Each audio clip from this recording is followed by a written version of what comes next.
Well, I find myself this morning at Lord's on a momentous day. 50 years ago today, Rachael Heyhoe Flint walked onto the hallowed surface, just the pavilion there, with their England cricket team.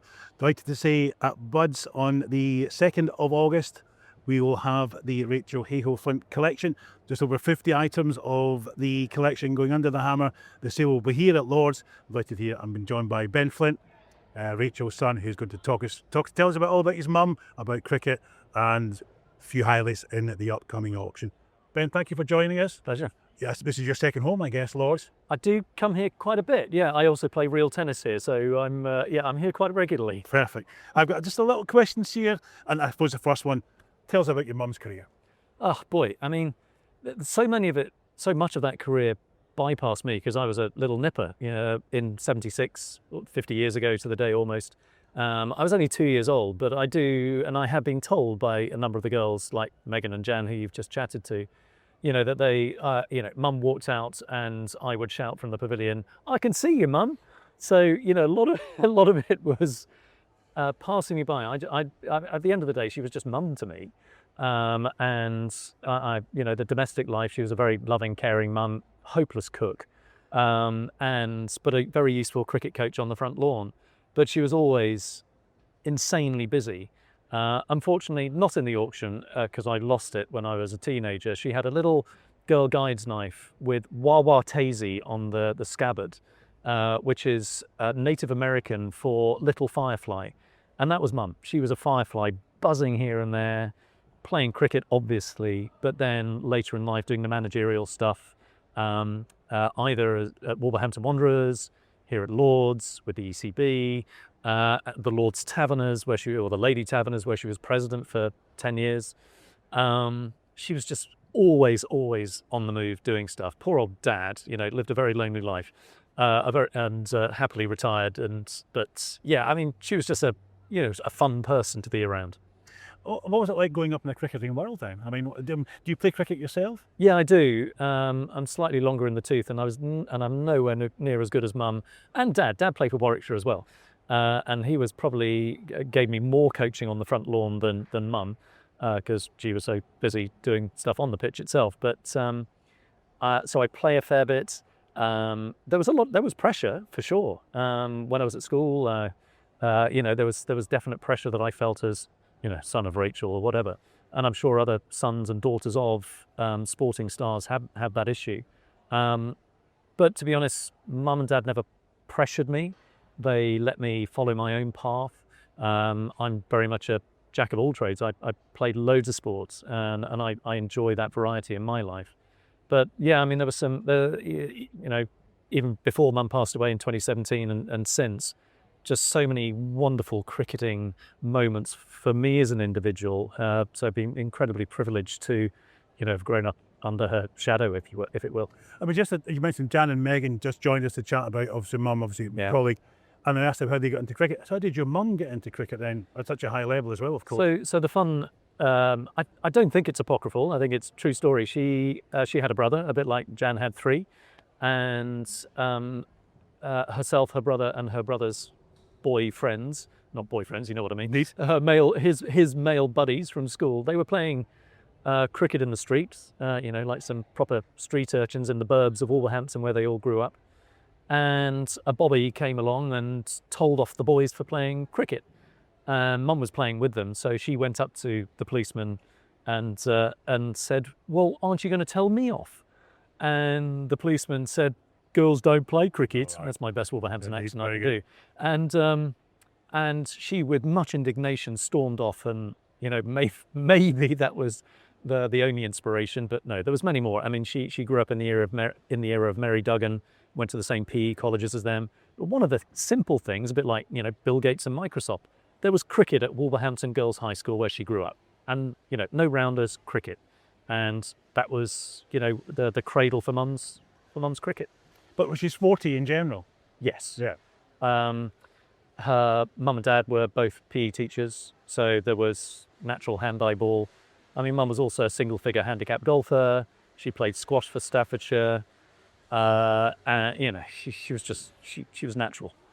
And what do you think her biggest achievement was, or greatest, I guess, biggest achievement in cricket was, then, now, legacy, all of that sort of thing? That's a heck of a question. Sorry, yeah. No, I mean, I think you'd have to say, there are so many, but I think you'd have to say championing the cause for all the other girls to enable them to become members of MCC in 1998, then 99 when it came through, at the second time of asking. So, you know, that, again, Mum being that firefly, and she took on so many different projects, and most of it just based on, you know, unbridled passion for the game. And she just felt that in all the things she was doing, she just wanted a level playing field, whether it was playing here in 76. But I think, again, you know, just getting through to enable girls to become members here, girls, women, and becoming one of those first 10 honorary life members. Yeah. That I think is probably her biggest achievement. I mean, I had the great pleasure of cataloguing, say, nearly 50 lots were created for this particular auction.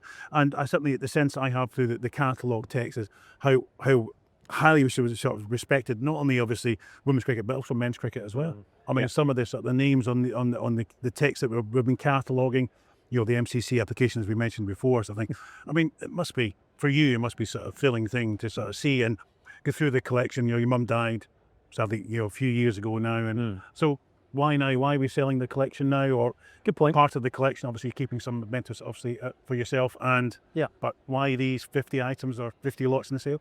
I think, I would hope I'm not the only one guilty of this, that a lot of these wonderful, cherished items are sitting not on display somewhere. You know, storage boxes, you know, in the case of her MCC application form, I didn't actually know I had it. And here I am, then I was just going through as part of this exercise and stumbling over it going, my God, there's some wonderful moments in history in this. And then there's some wacky stuff like the wedding dress, right? So I just felt it was time to pass it on. It obviously, you know, last year I heard from the MCC about all their celebration of women's cricket that's taking place, the first ever test match here, the Women's World Cup final here. And I just felt, oh, maybe this is the time to let it go. And yep, of course, it's an emotional wrench to do that. But I'm sure that there are many, many other people there that would like, you know, either a fun little trinket or an incredible slice of history or just something incredibly personal from her life. You're not the first one. It won't be the last No. to do it. Sort of thing. You say things that move from house clearance to house clearance to house move. So yes, this is the thing to do. Now we've brought sort of one thing. I'm to be honest, bring one of the lots along today here, and this silver bat. And you tell us about this. So this was, you know, given to Mum for all her efforts, basically at the ECB. She was one of the first female committee members of the MCC, the first. And I think she was probably the first female ECB committee member. So what was the year on this one? 2016. Well, 2016 she stopped being a board director. Yeah, and that was a year before she passed away. So, you know, this is a lovely piece, but again, it was just one that isn't being displayed. I felt, again, someone might love it. I'm keeping her original bats that she scored 179 and took 8 hours to do that, to defend a test match at the Oval and against Australia in 76. I've got that one. Yeah. I'm keeping that back for now. We'll see what happens in later years. But there are some other bats that we've got some real bats which she played with. One that was been crafted by Gray-Nicolls from a fallen willow tree that fell over naturally in our garden. So, you know, something that's really come from literally Mum's backyard. So there's some fun stuff, but yeah, this one's special. And tell me about the cricket balls, especially obviously the blue ones at the front of the collection. Tell us about that. Yes, so again, 1976, this match that was here was part of a series that was sponsored by Unigate, the dairy company that had the St Ivel brand that I think still exists today. And Jonathan Fry, who was the chair at the time, I believe, he and the sponsorship decided to create a blue ball and gift it to each of the players who played in the 76 match. Again, almost 50 years ago. The auction will be 2 days before that 50-year anniversary. But there is some fun history in the blue ball. I'm sure the MCC Museum here will tell you that I think the original one created for women was blue because they felt they might be shocked by the sight of a red ball because it might remind them of blood. Some hilariously anachronistic stuff, but you know, very unique. I mean, some of the girls I think still have their blue ball, but this is Mum's personal one, and I just thought it was unique. Yeah, I mean, just as a few items, obviously that we've got some cricket bats in the sale. I've mentioned this cricket ball. There's a quite nice set of stumps, but I think are quite smart. Really nice things there. Lots of ephemera, obviously speeches as well. Your mum's a great sort of after dinner speaker. There's copies of speeches. The MCC, Catherine, as we mentioned as well. A wonderful collection of photographs, all sorts in there for you, and you'll see it all online at buds.com. So, but this is only part of of 50 lots going under the hammer here at Lord's on the 2nd of August. A few more questions for you. What was one of your the favourite memories of your mum's career? Something stand out? Again, there are not too many memories that I have as a result of being super young. I remember her getting injured very vividly. She was playing against a men's side, and I don't remember where, and she got a bouncer on the cheek, and I was old enough to be shocked and alarmed and rushed into the changing room, and Mum's got a great big ice pack and a livid bruise appearing on her cheek. No helmets in those days, or very few. We have got a helmet in the auction, remember? But she definitely wasn't wearing it that day. And so that one sticks in my brain. And she carried a scar for the rest of her life, basically, on her cheekbone from that gentleman who probably felt incredibly guilty for life.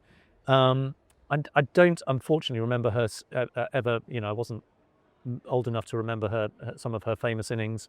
I did go on tour with them. So I remember in 1982 sitting on the steps of Hamilton Cricket Club Pavilion, and Mum brought out her ukulele, which she used to take on tour with her, because not only could she bat and bowl, she could play the ukulele and the hunting horn randomly. And we don't have the ukulele. I don't know where that's gone, unfortunately. But she was serenading the team, and they're all singing Sloop John B on the pavilion steps, and as the sun's setting after a match, celebrating with the Kiwi team. And there's some of those little backstory moments that you would never see on camera or be reported anywhere. So some of those are truly lovely.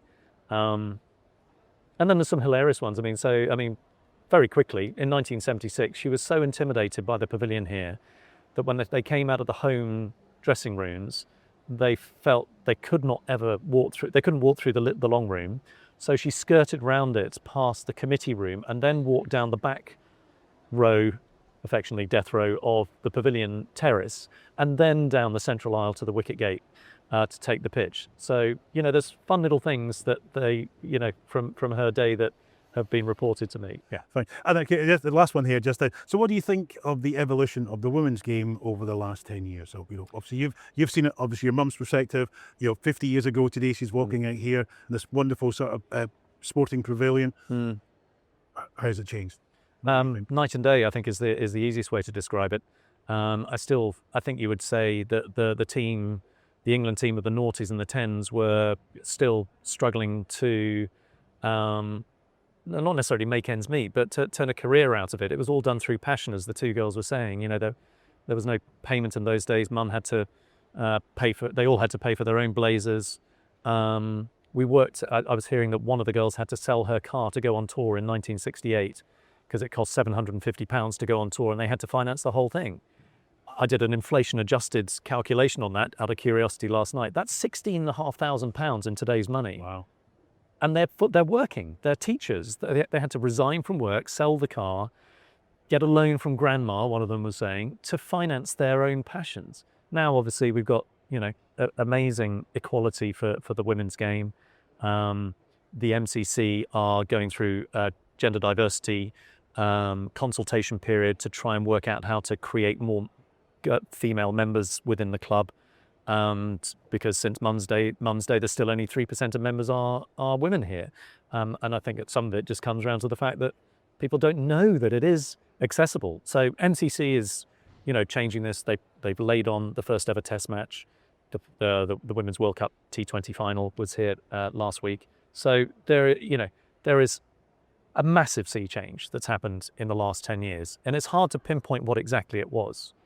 But definitely, I think the England Lionesses and their successes in the mid-teens, and then us winning the World Cup in 2017, that really helped catapult the sport. And it was against India, who are playing here today, and it was a dramatic game. Unbelievable drama. So I think those were some of the amazing catalysts. But there's definitely been this drip feed of the girls that you've seen here today, mums lobbying from within to help try and create this balance, which is fabulous. Fantastic. Well, I think, it's a name certainly that I grew up with as well, being in the sporting sort of pavilion, a sporting sort of arena. Ben, thank you very much for sharing your memories with us today. I say the auction, just over 50 lots, will go live on 12th of July on our website, buds.com. The auction itself will be here at Lord's on the 2nd of August, which is Sunday, which is a match. Obviously, there's a match on at that time as well. Middlesex Yorkshire. Middlesex Yorkshire to that game. So, any obviously, please go to the website. Any questions, any queries, contact myself. Delighted to help with any further questions about the collection. But Ben, thank you very much. Pleasure. Look forward to the auction.